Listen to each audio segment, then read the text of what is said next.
Hello and welcome to the science classes. तो आज हम लोग देखने वाले हैं कि इलेक्ट्रिक चार्जेस क्या होती हैं और उनका नेचर।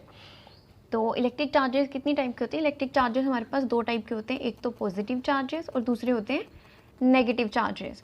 तो ये चार्जेस आते कैसे हैं? The charges cause due to the loss और due to the gain of the electron. So electrons का या तो लॉस होगा या फिर गेन होगा, तो आएंगे हमारे पास चार्जेस। तो पहले क्या होता है, ये मान लो एक बॉडी है, इसमें number of electrons and number of electrons and number of protons ये बिल्कुल इक्वल है। ओके, देन इसमें से क्या हुआ कि इसने एक इलेक्ट्रॉन लूज कर दिया, तो इसमें पॉजिटिव तो दो रह गए लेकिन नेगेटिव एक हो गया। तो फिर क्या होएगा कि ये बॉडी हमारी पॉजिटिवली चार्ज्ड बॉडी बन जाएगी। सेम अगर चार्ज्ड बॉडीज़ हैं, दो पॉजिटिव हैं दो नेगेटिव हैं, इसने क्या किया, इसने एक इलेक्ट्रॉन कहीं और से गेन कर लिया, तो ये तीन हो गए इलेक्ट्रॉन्स, लेकिन प्रोटॉन तो दो ही रह गए, इलेक्ट्रॉन तीन हो गए। तो इसमें क्या होगा, एक इलेक्ट्रॉन बढ़ गया तो ये नेगेटिवली चार्ज्ड बॉडी बन जाएगी। काफ़ी हो गया, साफ करना पड़ेगा पहले। तो bye convention when a glass rod rubbed with the silk, it acquires a positive charge. In this process an equal amount of negative charge is acquired by the silk. तो हमने देखा कि जब हम लोग सिल्क को किसी ग्लास रोड के साथ है ना रब करते हैं, तो क्या होता है, दोनों में इक्वल एंड ऑपोजिट चार्जेस आ जाते हैं।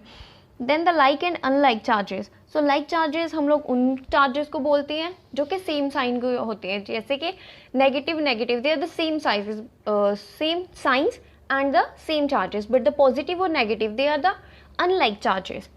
Then the like charges always repel each other and the unlike charges always attract each other. So जो हमें सेम चार्जेस होंगे, लाइक चार्जेस होंगे, वो एक दूसरे को हमेशा रिपेल करेंगे, एक दूसरे से दूर जाएंगे, जबकि जो हमारे अनलाइक चार्जेस है वो हमेशा एक दूसरे के पास आने की कोशिश करेंगे, दे अट्रैक्ट ईच अदर। सो जो चार्ज्ड बॉडी होती है वो हमेशा ही एक अनचार्ज्ड बॉडी को अट्रैक्ट करती है अपनी तरफ, लेकिन वो कभी भी उस अनचार्ज्ड बॉडी को एक चार्ज बॉडी रिपेल नहीं कर सकती, सिर्फ अट्रैक्ट कर सकती है अपनी तरफ। तो ये भी हमारे पास है कि अगर दो बॉडीज एक दूसरे को रिपेल कर रही हैं, तो ये तो श्योरिटी है कि दोनों की दोनों बॉडीज क्या है, हमारे पास चार्ज्ड बॉडीज हैं, बिकॉज एक चार्ज्ड बॉडी दूसरी अनचार्ज्ड बॉडी को रिपेल नहीं कर सकती, सिर्फ अट्रैक्ट कर सकती है। देन हमारे पास आते हैं यूनिट ऑफ चार्ज। तो एसआई में इसमें इसके यूनिट क्या होते हैं, कूलम, और सीजीएस में होते हैं, स्टार्ट आना था, स्टार्ट कूलम। सीजीएस में इसका यूनिट क्या होता है, स्टार्ट, और एसआई में होता है सिर्फ अकेला कूलम, और सीजीएस में इसके साथ स्टार्ट कूलम। देन क्या कूलम बहुत बड़ी यूनिट है चार्ज की? तो आंसर है yes, it is a very big unit of charge.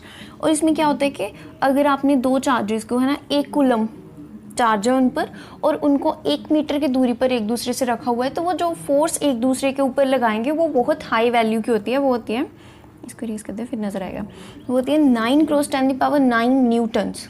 Okay, force की हमारे पास यूनिट क्या होती है, न्यूटन्स। तो वो एक दूसरे के ऊपर 9 × 10⁹ न्यूटन फोर्स का एक्सर्ट करते हैं एक दूसरे के ऊपर। देन कुछ बेसिक प्रॉपर्टीज़ होती हैं हमारे पास इलेक्ट्रिक चार्जेस की। The electric charge is always conserved, it is always quantized. एक स्केलर क्वांटिटी होता है। स्केलर क्वांटिटी कौन सी क्वांटिटी होती है, जो हमको सिर्फ मैग्नीट्यूड देती है, डायरेक्शन के बारे में नहीं बताती। और वेक्टर क्वांटिटी वो वाली क्वांटिटी होती है जो कि हमको डायरेक्शन के साथ साथ मैग्नीट्यूड भी देती है, यानी कि मैग्नीट्यूड के साथ साथ हमको डायरेक्शन भी मिलती है, दोनों मिलते हैं। लेकिन स्केलर में सिर्फ मैग्नीट्यूड होता है, डायरेक्शन नहीं होती। और ये इंडिपेंडेंट होती है from the speed of the body. अगर बॉडी मोशन में है तो ये उसके चार्ज को बिल्कुल भी इम्पैक्ट नहीं करेगा, उसके चार्ज पर कोई भी इम्पैक्ट नहीं आएगा कि वो बॉडी बहुत स्लोली मूव कर रही है या बहुत फास्ट मूव कर रही है। Then the quantization of charge क्या होता है, इसका मतलब होता है कि चार्ज जो है ना वो डिस्क्रीट नेचर का है।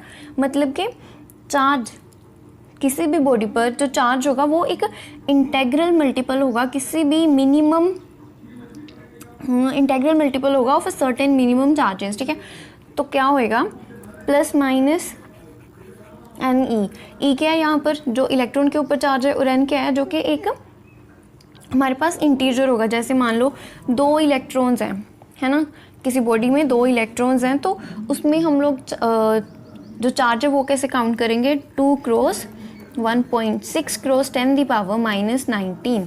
ये क्या होता है, ये होता है हमारे पास चार्ज ऑफ द इलेक्ट्रॉन, और ये हो गया कि 2 इलेक्ट्रॉन्स हैं तो वो उसका इसको एज अ इंटीजर लेंगे, तो नंबर ऑफ इलेक्ट्रॉन्स जो आ गया।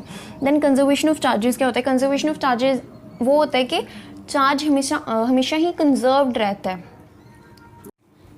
देन क्या जो चार्ज है वो किसी भी बॉडी के मास को इम्पैक्ट करता है? तो आंसर है हाँ करता है, बिकॉज वहाँ पर क्या होता है, लूज और गेन ऑफ द इलेक्ट्रॉन, है ना। अगर कोई भी पॉजिटिवली चार्ज्ड बॉडी है तो उसमें क्या होएगा, उसमें एक इलेक्ट्रॉन लूज करा हुआ होएगा, तो भले ही इलेक्ट्रॉन का मास बहुत कम होता है लेकिन कुछ तो होता है, कुछ स्लाइडली सा फ़र्क ही आएगा भले, लेकिन कुछ फ़र्क तो आएगा उसके मास में। और अगर वही बॉडी नेगेटिवली चार्ज्ड है तो इसका मतलब उसने इलेक्ट्रॉन गेन करा है, तो कुछ मास उसमें ऐड हो जाएगा। इस तरह से जो चार्ज होता है वो उस बॉडी के मास को इम्पैक्ट करता है। देन पॉइंट चार्जेस क्या होते हैं हमारे पास?